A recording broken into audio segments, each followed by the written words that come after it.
Talks with Donna and Tracy, and we're going into part 3 of our vitamin D series that we've been talking on. And I know that Tracy's got some things she wants to share with you, so we're going to make sure that we get that done by turning it over to Tracy right now. Hi, Don. Hi. First of all, I just want to piggyback on something we touched on the last show about the children, your children being deficient. And if you're giving your child a multivitamin, that's awesome. Please, continue that. But also know that in any multivitamin, whether it's for you or your child, there's only very, very small amounts of vitamin D in there. So if your child is low, they are going to need separate supplementation for that. It's important, and that way you can do a better control of the amount. Because, probably the minimum that anyone would take would be about 1,000 at the absolute minimum. And if you're only getting 60 or so in a multivitamin, right, you can see it's quite low for where you would need to go. And you take my case, I'm taking 15,000 milligrams a day. Mm-hmm. So multivitamin doesn't get it for me at all, not for the vitamin D levels. You'd mentioned something else too, that you had some ideas about skin tips and different things along with that and how that affects vitamin D. Right. Well, vitamin D we do get from the sun.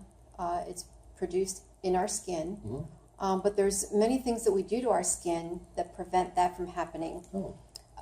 Skin is our largest organ. It takes things in, and it's one of the 4 ways that we detoxify our bodies through perspiration.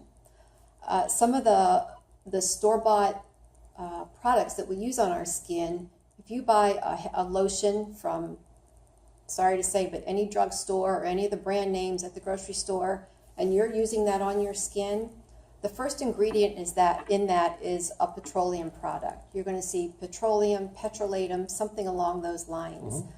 That's only a couple of refinements away from motor oil. Oh. And that's what you're putting on your skin. So it creates a barrier. So nothing can come in, you're not getting vitamin D, and nothing can go out. Your skin is not functioning the way it should. So there goes that right there. Also, sunscreens. Now, again, no hate mail, wear sunscreen all the time. But do try to get some sun exposure, especially in the early morning hours on some big areas like your legs. Really just try to spend 20 to 30 minutes outside without anything on your skin. And no sunglasses. No sunglasses, correct. That blocks it as well. Yeah, a lot of people don't realize that. You get these really good sunglasses that have the UV protection and all of that. You're blocking the ability for your body to get vitamin D. Right. So don't wear sunglasses when you're doing that 20 to 30 minutes. Somewhere around 10 o'clock is a great time if you can. If not, I'm telling you, just get out in the sun. Guys, take your shirt off. That would be a great way to do it. Just don't let yourself get burned. Right. The idea is no more than 30 minutes. Right. And that makes a big, big difference. Every day. There was something that I noticed, and I'm sure you've got some thoughts on this too, but there's some symptoms that manifest because of vitamin D. Things like poor energy, insomnia. The thing that bothers me more is the compromised immune system. Think about that. And sometimes people's moods are affected by low vitamin D, aren't they? They absolutely are. So you can see that it just touches everything in our day-to-day life.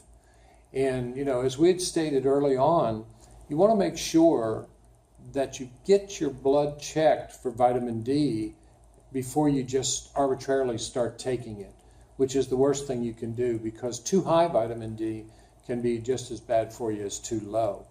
I know that y'all offer testing in your office. We do. We can set that up for you. It's a very simple test. So they just contact you, go from there, and you send them off to a blood lab, I believe, and yes, have the work. We have a partnership with Quest. We have a very, very low-cost blood testing. You don't need paperwork. We set it up here, and you can go to any Quest lab and have it done. Well, that's good to know, because that's sometimes you don't have time to go do the doctor's visit as well as, then go get the blood work done. If you have had a physical lately, I would suggest that you go back and see if vitamin D was run on you, because a lot of times they run a lot of tests, and sometimes they don't run the vitamin D. Very often they don't. So check your blood work that you've had done recently, and make sure you don't have a vitamin D test in there. So with that thought, we've come to the end of another segment. Now, our next segment, we're going to be talking about gut health.